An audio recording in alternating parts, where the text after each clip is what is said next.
Ya, balik lagi sama gue Rizal Martin, dan ya pada kesempatan kali ini gue akan mengupdate ya untuk Bitcoin dan juga Habar teman-teman.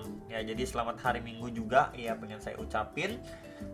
Beberapa hari lalu itu terakhir sudah saya bahas juga untuk LTC dan akhirnya drop ya, setelah halving dia malah drop ya. Sama seperti yang sering saya katakan untuk berhati-hati kalau misalkan sudah deket dengan hari H atau bahkan di hari H biasanya cenderung didam gitu teman-teman ya. Oke, jadi mungkin kita akan lihat dulu ya untuk event-event koin mungkin di bulan Agustus ini ya. Di sini di tanggal 6 ini ada beberapa seperti Viro, One Inch gitu ya. Kemudian kita lihat lagi ada apa lagi, ada Solana ini di tanggal 7 Agustus. Kemudian ada ICP ya tanggal 7 Agustus juga, Floki juga ada, AMA juga nih event di tanggal 7 Agustus. Kemudian kita lihat lagi mungkin sampai tanggal 10 ya, kita lihat beberapa event koinnya. Ini ada Harmony ya, One, ada Habar nih. Nah, ada Habar juga di tanggal 8 Agustus nih ada event juga teman-teman ya. Jadi palingan itu beberapa sama Kava juga nih, AMA nih tanggal 8 Agustus. Jadi ini beberapa event yang udah deket-deket lah ya di bulan Agustus ini. Jadi mungkin nanti kita bisa prepare untuk bahas beberapa koin yang bulan ini berpotensi naik lah ya, atau mungkin lumayan nanti pergerakannya. Teman-teman juga bisa tulis di kolom komentar bawah video ini kalau mungkin teman-teman ada request. Oke.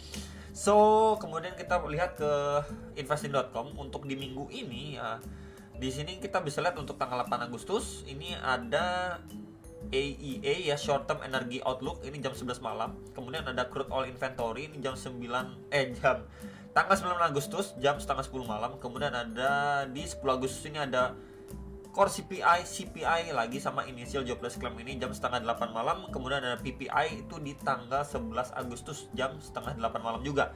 Jadi bisa di prepare, mungkin main eventnya itu ada di tanggal menjelang tanggal 10 dan 11 lah teman-teman ya. Udah tanggal 10 11 ini udah harus benar-benar waspada. Kalau misalkan nanti rilis datanya malah jelek lagi ya, berpotensi lah market akan kembali merah merona ya. Jadi kalau misalkan kita lihat di sini malah CPI ini kan sebelumnya ini bahkan turun ya ke 3%, dan ini ada kenaikan ke 3,3% CPI-nya ya.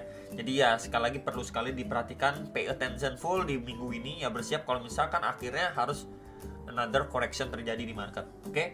So ya, jadi kita akan bahas dulu untuk si Bitcoin secara daily time frame. So far secara daily ini juga masih pembahasan yang sama seperti video-video sebelumnya. Kenapa saya bilang pembahasan yang sama? Karena kita bisa lihat dari secara struktur ya. Terakhir kali di sini ya, waktu dia berusaha nanjak naik waktu itu, waktu XRP itu benar-benar dapat good news ya atas persidangannya mereka. Bitcoin kelihatan benar-benar struggling untuk lewatin $32.000. Akhirnya reject keras terjadi, dan di sini ya support di sini di flip menjadi resistant. Kita bisa lihat secara struktur ya. Ini create yang namanya high, lower high, di sini low, lower low. Kemudian another correction lagi ya, ini lower low lagi. Kemudian di sini waktu dia kemarin tuh sempat naik ke 30.000, ini sama yang seperti saya sampaikan di video Bitcoin waktu itu ya. Potensi kenaikan si Bitcoin ini hanyalah sebatas membuat yang namanya lower high saja. Dan ya benar terjadi, kita bisa lihat di sini dia naik ke atas, cuman create yang namanya lower high. Kemudian another rejection sampai posisi saat ini. Ya, di hari Sabtu Minggu ini dia sideways perlahan turun. Jadi kalau misalkan mungkin di Senin, Selasa atau bahkan menjelang rilis data CPI dan PPI ini Bitcoin akhirnya koreksi lagi ya, visit lagi ke kisaran $28.500, itu bukanlah hal yang terlalu mengejutkan lah ya, sangat-sangat wajar menurut saya pribadi. Dan yang perlu diantisipasi adalah kalau memang nanti akhirnya rilis data itu buruk gitu ya untuk market, maka kita bersiap akan koreksi ke sekitaran $27.300 ya, ke kisaran ini ya. Malah kita bisa dapetin drop yang lebih bawah lagi, lebih signifikan lagi ya. Prosesnya pun mungkin akan sama seperti sebelum-sebelumnya secara struktur si Bitcoin. Kalau kita lihat ya di sini lower high, lower low ya. Kemudian di sini kita bisa lihat juga di sini another lower low. Waktu dia drop lagi, bisa aja kalau dari sini dia jebol ke bawah, berarti kan dia create lower low lagi dan baru naik create yang namanya lower high. Dari highest point yang satu, ini kedua, ini ketiga, dan ini potensially keempatnya ya. Jadi sekali lagi perlu sekali diperhatikan untuk beberapa next area target koreksinya si Bitcoin ya, menjelang beberapa news event yang sangat-sangat penting yang tadi juga sudah saya sampaikan. Dan ya overall memang dia masuk ke fase koreksinya, udah sering saya sampaikan juga, at least masih sama seperti pergerakan-pergerakan sebelumnya ketika memang dia udah naik signifikan dan ya akhirnya dia koreksi lagi. Di sini juga udah naik signifikan, akhirnya dia koreksi lagi. Dan ya kalau misalkan di sini dia sudah naik signifikan dan akhirnya koreksi lagi, ya ini adalah hal yang menurut saya sangat-sangat wajar lah untuk pergerakan market, apalagi memang CPI sendiri ada indikasi kenaikan. Kita lihat dari 3% ke 3,3%. Ya jadi kemarin itu yang bilang wah turunnya udah bagus nih ke 3%, wah dikit lagi 2%, ya. Balik lagi, tidak semudah itu menekan inflasi. Masih nanti ada masanya dia naik lagi, akhirnya ketekan mundur lagi, ya masih alot gitulah teman-teman ya. Nggak semerta-merta oke bum bum bum langsung chief target oke, langsung pivot dan sebagainya. Nggak semudah itu ya, semuanya harus melalui proses dan tahapannya sendiri ya, butuh waktu lah intinya. Oke, jadi ya kita akan bahas lanjut untuk si Bitcoin secara time frame yang lebih kecil seperti di time frame 30 menit ini ya. Terakhir kali ini waktu nge-spike naik akhirnya dia drop lagi. Ini sempat juga ya, drop naiknya itu terbatas membentuk sebuah rising wedge, kemudian drop lagi ya, visit lagi ke lapis bawahnya ini di 28.900-an dolar. Kemudian di sini mendapatkan reaksi ya, naik lagi sideways, akhirnya drop lagi, bahkan ngetes ke bagian bawah ini di sekitar 28.700-an dolar ya. Kita bisa lihat di sini secara zonasinya, dan ya ini lebih memudahkan lah untuk mungkin teman-teman melihat dari lower time frame yang untuk si Bitcoin. Ya ini jadi kita punya gambaran lah untuk area-area terdekatnya biar tidak terlalu pusing gitu ya. Oke, ini coba akan saya geser dulu, dan ya so far ini untuk bagian atasnya ya sudah saya tandain dengan warna merah karena kita bisa lihat beberapa kali di sini mendapatkan rejection strong ya dari level-level tersebut. Ini false break ya, di sini juga tekanan strong juga untuk si Bitcoinnya. Dan ya so far kita akan melihat si Bitcoin at least akan visit dulu nih ke bagian bawah ini ya, 28.800-an dolar untuk target terdekatnya. Tapi kalau misalkan dia malah drop lagi, another drop, bersiap ke 28.700-an dolar untuk si Bitcoinnya ya. So far karena pergerakannya pun di sini kita bisa lihat masih sideways aja karena Sabtu dan Minggu ya, bersiap aja kalau memang reaksi pelaku pasar udah mau ngebuang barang ya. Senin kan biasanya lebih aktif gitu ya, lebih volatile ngebuang barang karena kita lihat rilis data indikasi kenaikan untuk CPI dan lain sebagainya. Bisa aja mereka buang barang dan akhirnya visit lagi ke 28.500-an dolar ya. Jadi palingan itu yang perlu diperhatikan untuk posisi saat ini ya, khususnya untuk si Bitcoin karena pergerakannya pun tidak terlalu signifikan ya. Kita lihat besok lah seperti apa.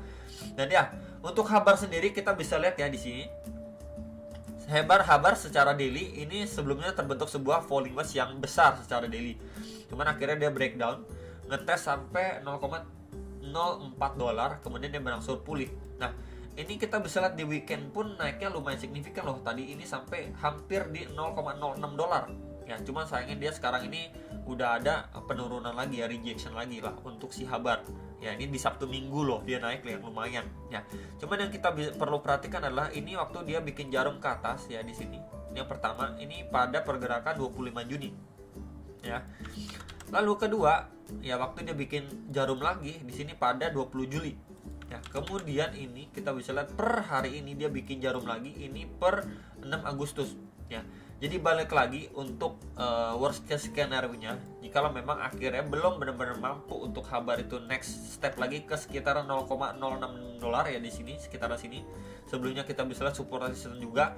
Kalau dia cuma bikin jarum aja ya bersiap apa? Bersiap akan adanya another correction seperti mana? Seperti ini kita bisa lihat tuh another correction. Untuk si Habar sama seperti ini juga another correction ya. Jadi bersiap bisa aja ini another correction dan ya mungkin aja visit di bawah 0,053 dolar ya. Jadi palingan itu yang pengen saya reminder untuk teman-teman yang lagi pantau untuk si Habar ini sendiri ya, menjelang juga eventnya kan di tanggal 8. Nah untuk area yang benar-benar krusialnya mungkin akan saya geser dulu ya. Kita lihat di time frame 4 jam. Nah ini kita bisa lihat sebelumnya dia sideways di range area ini. Ini menjadi resisten ya, support resisten sebelumnya di sini. Oke. Lalu kita bisa lihat ke bagian bawahnya. Nah, ini untuk bagian supportnya waktu dia sideways lah ya. Ini di bagian atas itu di sekitar 0,545 sampai 0,0553 dolar. Untuk bagian bawahnya ini sekitar 0,05 dolar sampai 0,052 dolar ya. Jadi balik lagi, kalau memang dia akhirnya gagal ya berarti memang adanya potensi double top teman-teman. Nah di sini top 1 dan ini potensi top kedua double top. Jadi dia akan berangsur turun dulu, akan ngejar atau visit ke dua area terdekat ini. Kalau area ini kita bisa lihat, asumsikan juga atau bilang juga sebagai neckline dari si double bottom. Kalau area ini juga jebol ya, next area target ke sekitar berapa bro? Next area target akan ke zona box putih nih. Ya ini di sekitar 0,045 dolar, sekitar area itu yang benar-benar perlu diwaspadai kalau memang double topnya aktif. Tapi kalau dia turun sekedar tes aja di sini mendapatkan reaksi, ya akan dia visit ke swing high terakhirnya atau di sekitar 0,06 dolarnya. Ya next area target kalau dia mampu diklaim lagi ya di 0,066 dolar ya. Jadi palingan itu yang bisa ataupun saya infokan lah untuk Habar ini sendiri ya. Jadi nanti kita akan coba update lagi setelah pergerakan yang lebih di hari besok atau lusa gitu ya, untuk kita pantau bersama-sama apakah nanti adanya opportunity ketika dia visit ke beberapa area tahanan yang cukup strong secara daily maupun hourly-nya. Dan ya itu aja dari saya, semoga bisa bermanfaat dan sampai jumpa untuk next video. Stop profit.